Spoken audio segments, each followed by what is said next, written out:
1 তাৰিখে ৰাতি নিৰ্মল পাল, মল্লিকা পাল, পূজা পাল, নেহা পাল, স্নেহা পাল তিনিজনী ছোৱালীৰ সৈতে সেই ছোৱালী তিনিজনীৰ মাক দেউতাক এটা ৰুমতেই চিপ জুই লৈ আত্মহত্যা কৰিছে।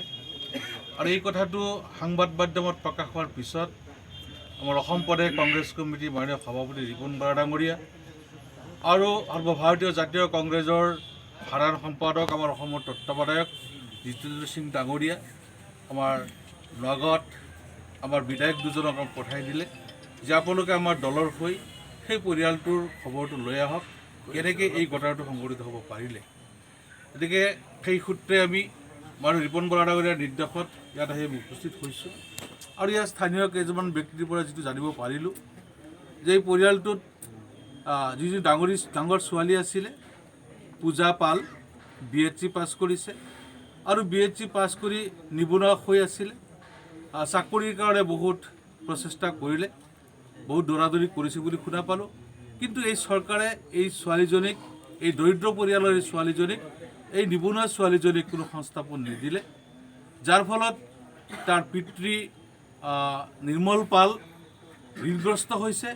আৰু ঋণগ্ৰস্ত হৈ ঋণ যেতিয়া পৰিশোধ কৰিব নোৱাৰিলে, মানুহৰ তাগাদা সহিব নোৱাৰি দৰিদ্ৰতাৰ যিটো অভাৱৰ যিটো সমস্যা, দৰিদ্ৰতা তেওঁৰ পৰিয়ালটোক দুবেলা দুমুঠি অন্ন দিয়াত ব্যৰ্থ হৈছে, পৰিয়াল চলাই দিয়াত ব্যৰ্থ হৈছে।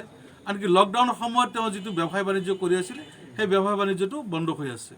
এনেকুৱা বিভিন্ন সমস্যাৰ কাৰণে আজি সেইদিনা এই ঘটনাটো সংঘটিত হ'ব পাৰিলে। কিন্তু আচৰিত আমি পাইছোঁ, যদি এনেকুৱা এটা পৰিয়াল আজি তেওঁলোকে সবকা সাথ সবকা বিকাশৰ কথা কয় আৰু বিজেপি দল সততে বঙালীসকলৰ উন্নয়নৰ কথা কৈ থাকে, কিন্তু দেখা গৈছে যে বিজেপি দলে অকল জাত পাতৰ কথা কৈহে তেওঁলোকে ৰাজনীতি কৰি আছে।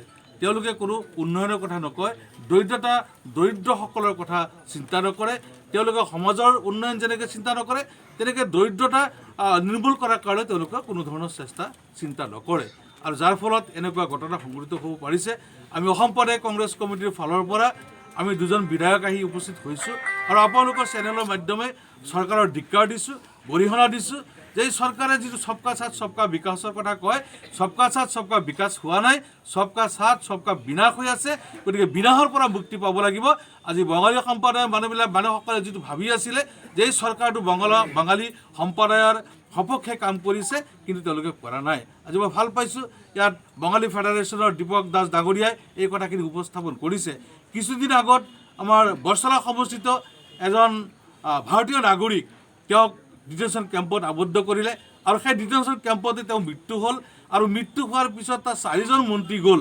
ডেড বডিটো যেতিয়া তেওঁ চমজি লোৱা নাছিলে, ডেড বডি সেই পৰিয়ালে চমজি লোৱা নাছিলে যে যদি তেওঁ বাংলাদেশী বুলি চৰকাৰে নি ডিটেনশ্যন কেম্পত ৰাখিলে আৰু তাৰ মৃত্যু হ'ল, গতিকে তেওঁৰ ডেড বডি বাংলাদেশত লৈ যাওক, তেওঁলোকে চমজি ল'ব বিচৰা নাছিলে। কিন্তু মুখ্যমন্ত্ৰীৰ হেৰি হৈ তেওঁলোকে কেইজনমান মন্ত্ৰী গ'ল, বিধায়ক গ'ল, 4জন গৈ তেওঁলোকে ক'লে যে তেওঁলোকৰ পৰিয়ালক গোটেই সমস্যাবিলাক দূৰ কৰি দিব, ল'ৰাটোক চাকৰি দিব, পৰিয়ালক ঘৰ দিব। বা দিনা আজিৰ পৰা এমাহ আগত সেই পৰিয়ালটোক গৈছিলোঁ, কিন্তু আজিলৈকে এটা সূতাক সেই পৰিয়ালে নাপালে। গতিকে তেওঁলোকে যে যিটো কয় মিছা আৰু প্ৰলোভনৰ ৰাজনীতি কৰি আছে, বঙালী সম্প্ৰদায়ক যে ব্যৱহাৰ কৰি আছে, আজি ইয়াৰ পৰা এটা জ্বলন্ত প্ৰমাণ হৈ গৈছে যে এই চৰকাৰটো বঙালী বিদ্বেষী হয়।